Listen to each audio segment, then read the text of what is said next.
This video's been on our radar for quite a while.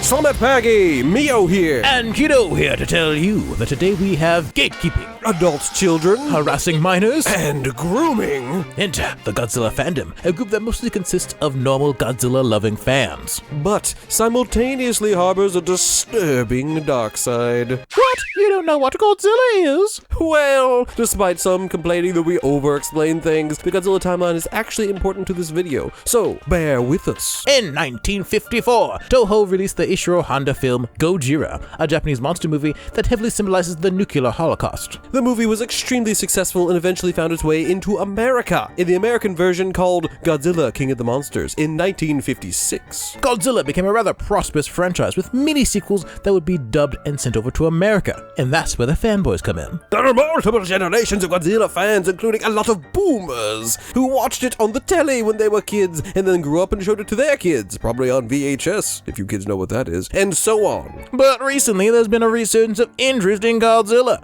because between Toho and Legendary there have been 7 new movies in the past 10 years, all of them grossing oodles of cash stacks. And because the newest Legendary films are going more for the big dumb action approach, quite a few youngsters are getting into Godzilla again.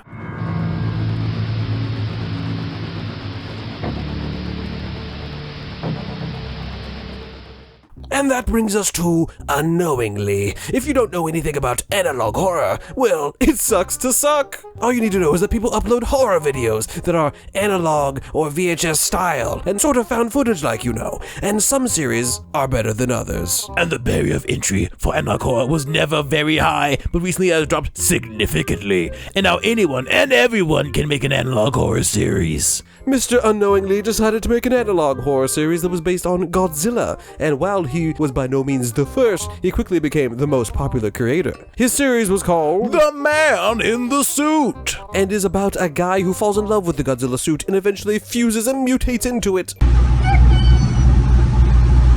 And even though he becomes more animalistic and kills people, Toho, in the series, refuses to do anything. While quite a few adults liked it, the series was a massive hit with the kids, probably because it was a mix of internet horror tropes from both analog horror and creepypastas, and most people who really like mascot horror stuff probably enjoyed The Man in the Suit as well. Unknowingly surged into popularity, whoa, and got mountains of praise for his series. But because the series was trickling into numerous corners of YouTube and the internet at large, there came an increase of criticism as well. But you might say, it's perfectly fine to criticize a series so long as you're not too mean about it. And I would agree, but some people took it a bit too far. They sent waves and waves of harassment, and unfortunately, instead of ignoring the trolls, Unknowingly listened to them. He took a brief break from the series for his mental, got some encouragement from MadPat, who covered the series on Game Theorists, resumed for a few more episodes, and then ended the series completely, citing more toxic fans as the reason why.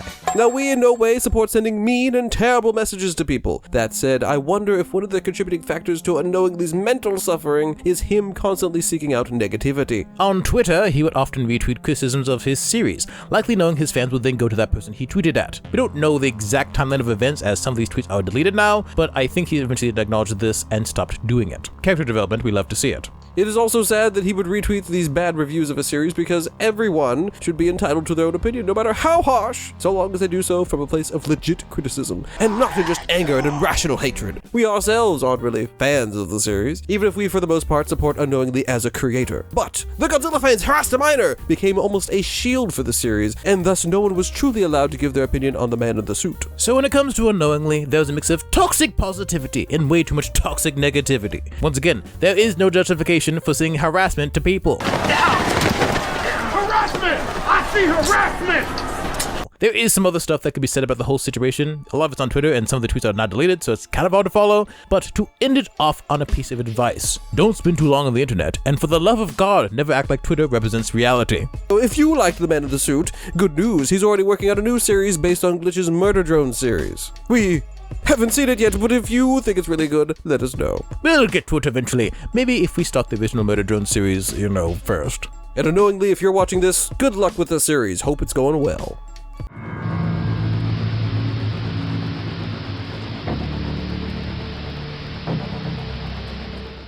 Around the time Unknowingly was doing his thing, the Godzilla fans were in the middle of a civil war. You see, there were multiple groups of people within the Godzilla fandom. On one side we got the Toho elitists, who believe that only Toho should make Godzilla films. These self-proclaimed intellectuals often believe that Gojira, Shin Godzilla, and -1 are the best Godzilla movies ever. To be honest, these are my favorite movies as well. The toxic elitists will either bully legendary fanboys for enjoying garbage movies, or will harass people who like -1 because of their stuck-up eyes and snobby noses. Only real Godzilla fans should be able to fully appreciate Godzilla -1. Or something to that effect. And what we have now, for unknown reasons, is some people trying to about the universal praise that this movie is receiving. Was a Godzilla fan sharing a video from a content creator that they don't like praising the film, and this person telling them to get out of my franchise. Luckily, this particular set of fans isn't super vocal on the internet and are easily avoided for the most part. Now, legendary fanboys, on the other hand, can be quite annoying. I don't think there's anything inherently wrong with enjoying the Monsterverse, even though it may be one of the most inconsistent cinematic universes I've ever witnessed, beaten only by Disney Star Wars. But the toxic fans have a problem with toxic positivity, where they feel the need to kiss the tushy of anything related to the Monsterverse without allowing anyone to criticize the franchise. Oh, you don't like Godzilla X Kong? That just won't freaking do! You probably voted too! You should love yourself now! I hope Godzilla eats your house! Or something like that. We pray that these people are children, but we know that most of them probably aren't. This is one of the reasons that we ourselves stopped covering Godzilla stuff, because despite getting decent views, kind of, it just wasn't a very fun community anymore. At least in the comments section. Use your brain! Use your brain! Use your brain! The thing in your head, use it! Quick! Godzilla's attacking the city! The only way to stop him from destroying your house is by liking this video. Well, either you like this video or your house is already Godzilla-proof, so either way, good job. The fans, once again, the toxic ones specifically, also have an insatiable urge to constantly power scale. And for those out of the loop, power scaling is basically just taking two fictional characters, usually from the same franchise, but not always, and examining their abilities and powers to see who would win scientifically in a fight. Fun in theory, but it gets toxic real fast. Maybe we'll make a video about it in the future. Wow, that's a lot of words. Too bad I'm not reading them. But anyway, according to some legendary fanboys, Legendary Godzilla solos literally everything and everyone. I don't know why specifically Legendary Godzilla gets them so worked up, but whenever the opportunity arises to sim for him, they will. But other than being adult babies in the comments of the videos that criticize their beloved franchise, toxic fans also like to fight amongst themselves, especially when it comes to Godzilla vs. Kong. Ooh. A lot of Kong fans think that Kong can beat Godzilla.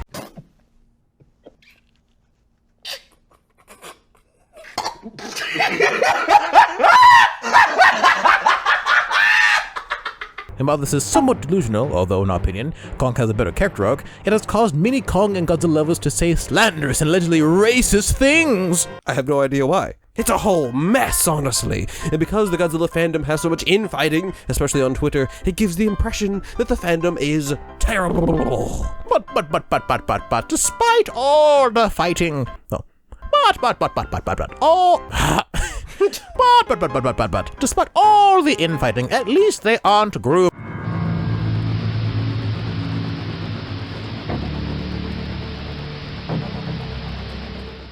Unfortunately, it seems hiding in the grimy cracks of the fandom lies a small group of perverts. And no, we're not talking about Cougar McDowell's thumbnail artist team. In 2024, a YouTuber Kaiju Kim made a now private video calling out unspecified individuals for bad behavior and various heinous acts including racism, misogyny, and homophobia. This video lit a fire under the collective butt of the community, and many creators felt the need to talk about the issues mentioned. Most of the responses called for the community to do better, and those were mostly made by Donnie White, Goji Guy, and Matt Frank. Eventually, even Dangerville said something. There were also some interesting suggestions on how to deal with individuals who may or may not be triggering your spidey sense. You come at a person in a way that's aggressive and accusatory, naturally their defenses are going to go up. The right way to confront a potentially problematic person is calmly and with an open mind. If you're not sure about a person, you're not sure where they stand, the right way to approach them is to be something like, hey, I noticed that you're staying silent on this particular issue. I'm curious to know where you stand. Or, hey, your username is a little concerning to me. I just wanted to confirm whether or not you support XYZ. Well, it's an idea. Alisa Carpentier had previously announced that she would be leaving the Godzilla community, but now she made a video discussing why she felt it was best for her to skedaddle out of there. What happened? Well, Alyssa started her YouTube career at a rather young age, not a great idea, and engaged with the Godzilla community. Unfortunately, it seemed that she started getting more unwanted attention from members of her audience who were either goobers or gooners, and received some nasty sexual messages, general harassment, and all kinds of horrible things. And all these things while she was a minor. It slowed down when she turned 18. Oh, hey, no. She didn't specify the ages of the people sending those messages, but I can only assume that many of them were A to the D to the U to the L to the T to the S. If all these claims are true, that is really no bueno. It's not looking good, Bev. It's not looking good. It's one thing for different people with different ideologies, senses of humor, or political alignments to cross swords and have normal Twitter hellscape discourse, but something else entirely to have actual sexual harassment. Sonic says no to sexual harassment. Alisa mentioned that she didn't act in the most mature way because, she was a child, and that she should have done some things better herself. But kudos for her for admitting that she could have done better and adding nuance to the conversation. And this, by the way, is why people really shouldn't let children on the internet unsupervised. And luckily, it seems that she's doing a lot better now. In general, she seemed like a fellow Christian individual and might be a pretty cool based person. And then we found out she has a pet spider, and my perspective on her changed completely. In addition to Alisa, there have been several other claims that there are sexual degenerates gooning goobers out there in the Godzilla fandom.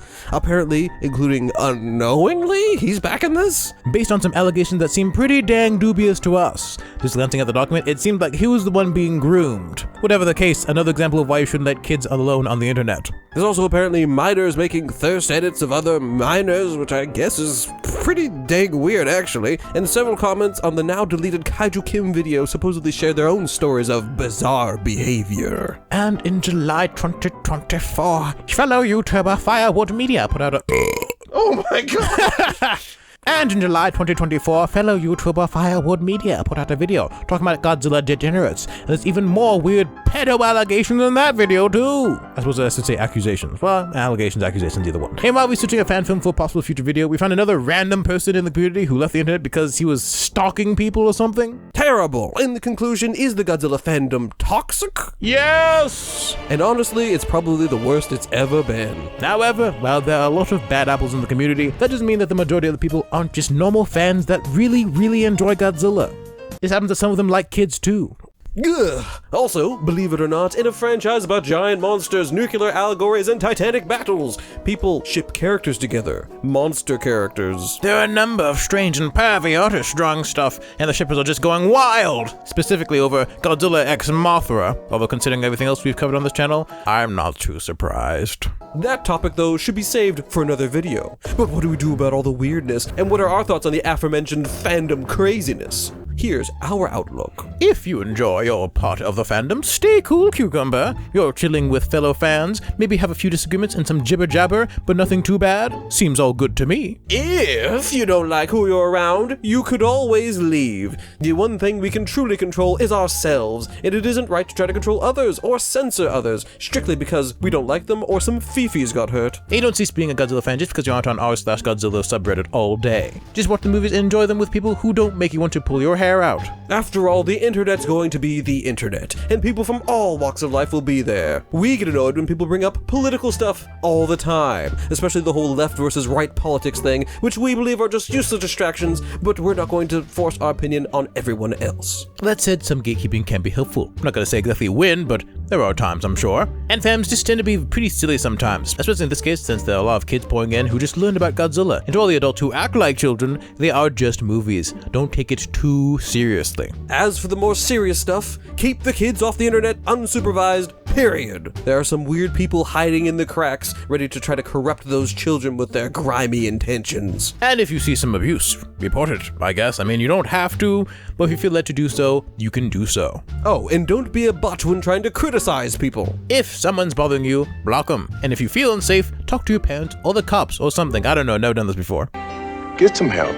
But hey, most of the people you'll come across aren't too weird. There's a lot of cool Godzilla fans out there that you can hang out and discuss the movies with, and other creators who make cool stuff, such as the creator Verano, I think I'm saying that correctly, and friend of the channel Protama-kun. So yeah, check them out. Pretty cool people. Anyway, thanks for watching our muddled thoughts on the Godzilla fandom. Hopefully you found it entertaining, or enlightening, or something. If nothing else, informative. And thanks to the members of the channel, especially William YT, who's a massive fan, as well as the other members who help fund the channel. And if you want to support the channel, you can join for as low as 99 cents. And if you don't want to, feel free to just like and subscribe. And maybe check out this other video on our other channel, Miyukito TV. It's a pretty funny video, and that channel is kind of in limbo, so it can use as much support as it can get. Or, you know, if you're not feeling that one, there's this video over here. And until we see you in the next one, the wise words of Dr. Sarazawa.